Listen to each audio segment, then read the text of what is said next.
Welcome to HorrorBabble. Today's reading is another HorrorBabble original, based on a prompt by Edward Lorn. If you're unfamiliar with the works of Mr. Lorn, be sure to check out the video description below. Essentially, Edward suggested writing a story that revolves around a boy waking up at night to a man in a tree outside his window. The man never speaks, but his eyes shimmer. And so, without further ado, this is The Man in the Tree. We hope you enjoy it.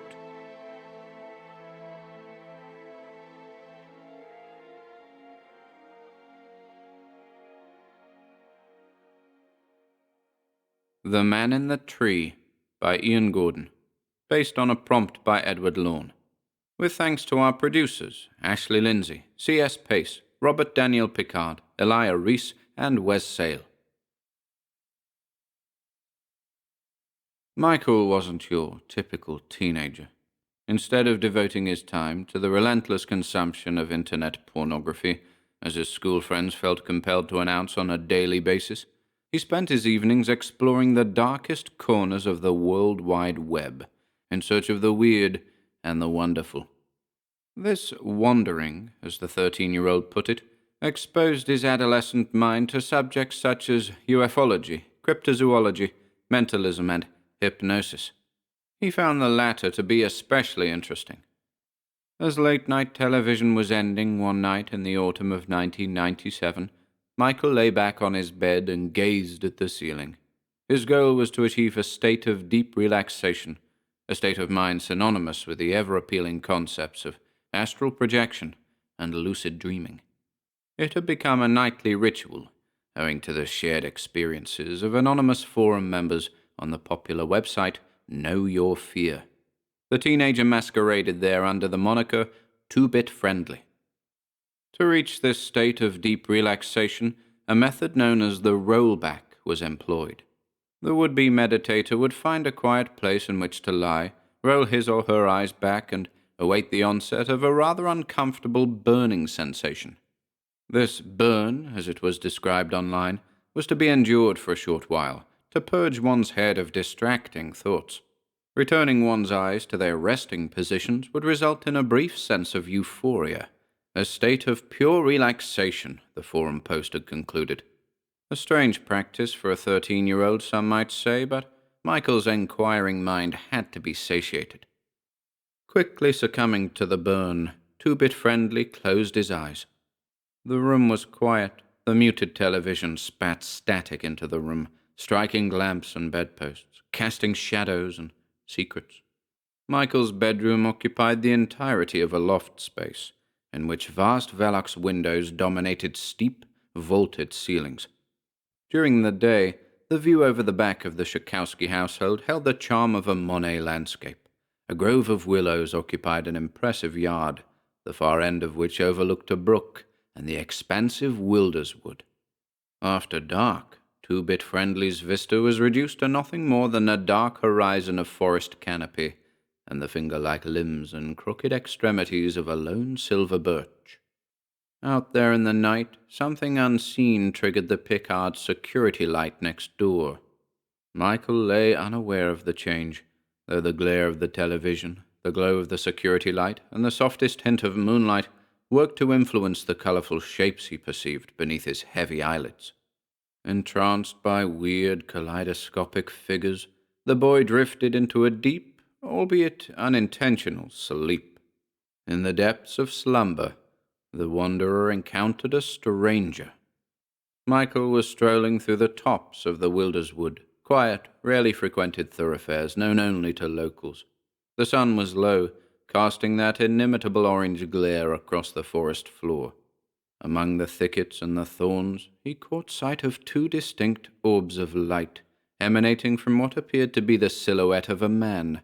The figure was still and watchful. The boy's gaze remained fixed upon the entity. Assessing its shape and form, he crept closer, eager to bask in its presence, to comprehend its purpose. But the vision promptly faded, along with the night. Around noon the following day, the dream returned to Michael, along with the unsettling image of the man in the thickets. He doubted the encounter was the result of his deep relaxation attempts. Although vivid, the journey through the Wilderswood hadn't been lucid. Instead, the recollection felt like an invitation. To what exactly? The remainder of that breezy autumnal day progressed as most days do, events both meaningful and mediocre merging to form a catalogue of memories. Michael's highlights included the end of the school day at 3 p.m., the acquisition of a vintage synthesizer courtesy of Bob Pickard next door, the familiar melody of Lindisfarne's Fog on the Tyne, as aired by some obscure AM radio station, and the locking of his bedroom door at 9:15 p.m., signaling the commencement of Two-Bit Friendly's time. Throughout, the boy pondered the dream. The usual haunts were quiet. Know Your Fear, Late Plate, and W. Sale's Captive Bacon were all barren, their members presumably engaged in the gunning down of zombies in dystopian wastelands. Instead, Michael placated his active imagination with late-night television. As Channel 4's John Ronson concluded a discussion regarding the love of Subterranea, Two-Bit Friendly's attention returned to the love of esoterica. Relaxation time.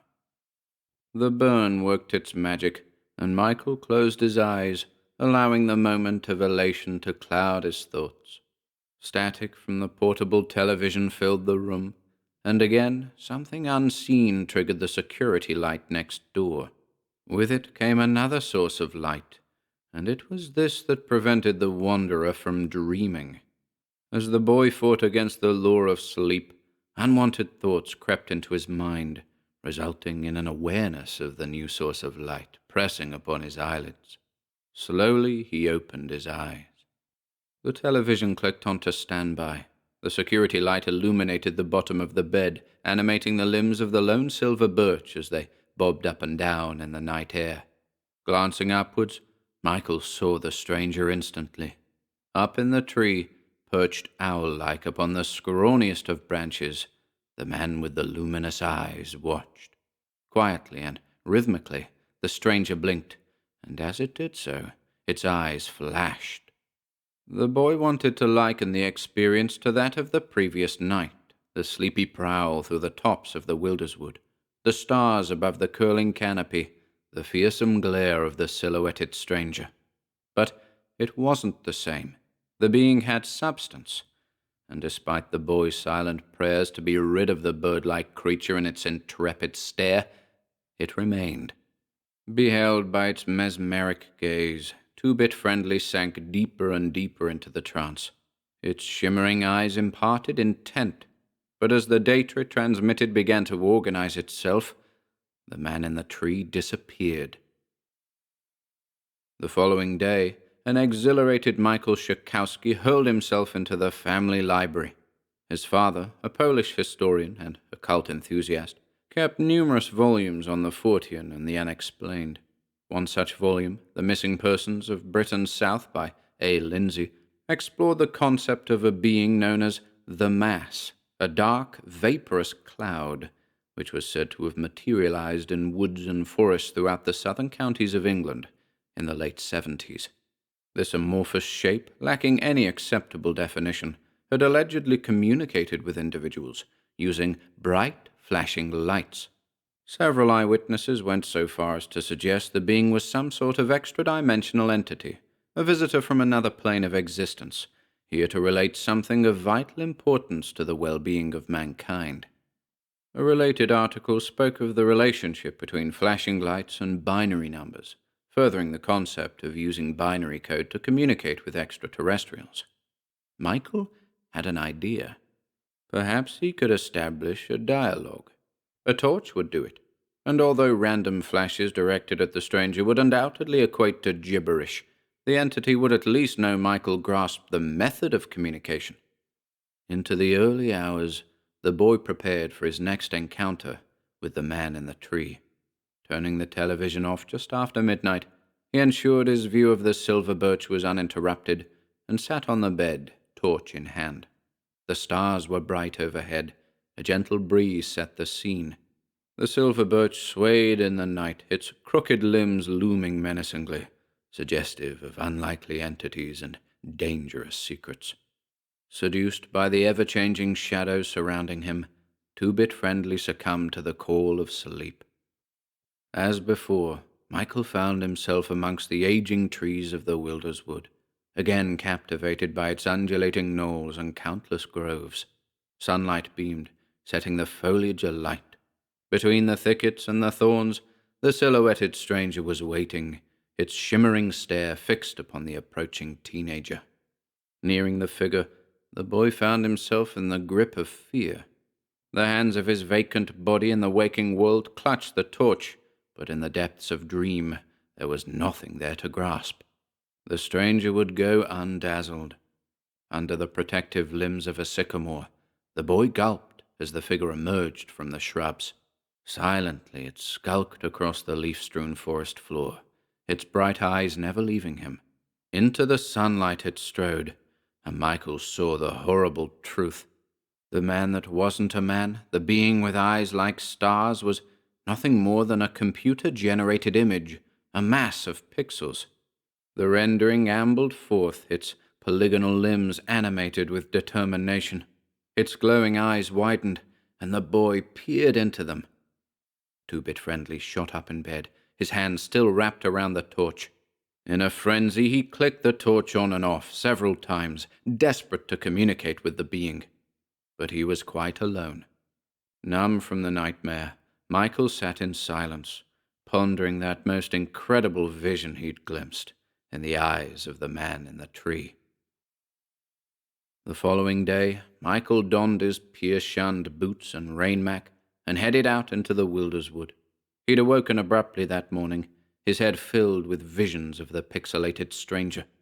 It had attempted to communicate with him, just like those beings reported in the missing persons of Britain's south.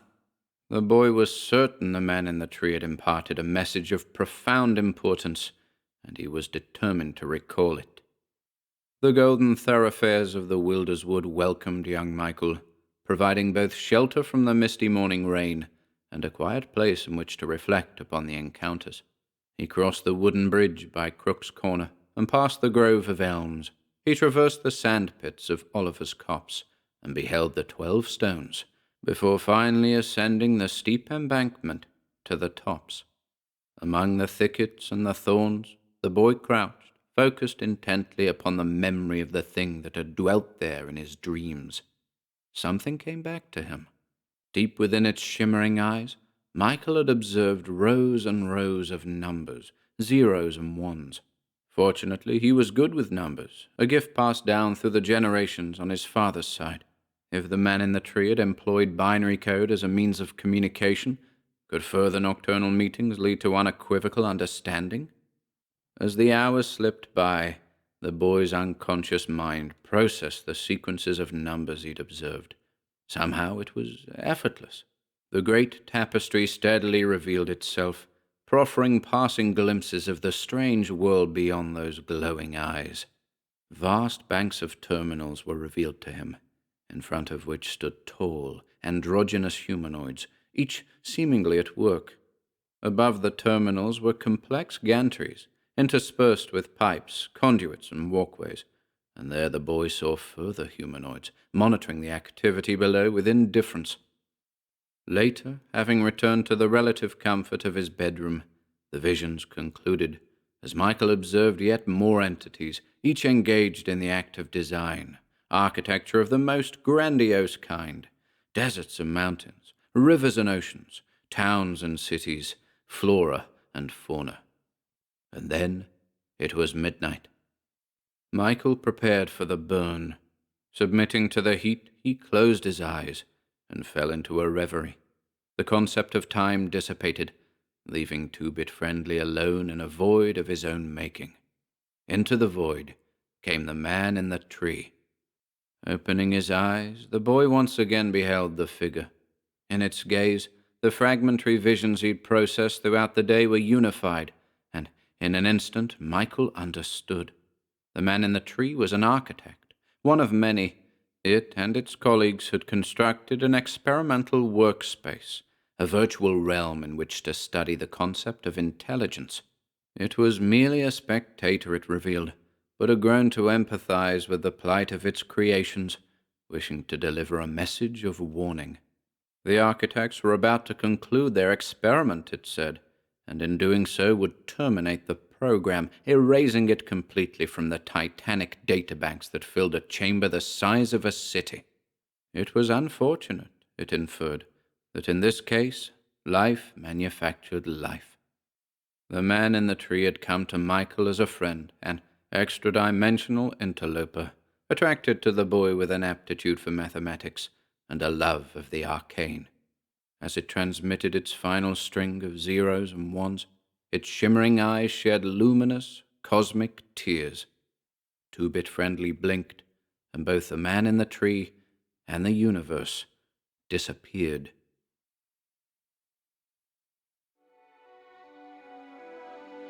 Thank you for listening today. If you'd like to support our work here at HorrorBabble, be sure to check out the video description below, where you'll find links to our Bandcamp and Patreon pages, our merch store over at Teespring, and further information relating to our releases on Audible, iTunes, and Spotify. And until next time,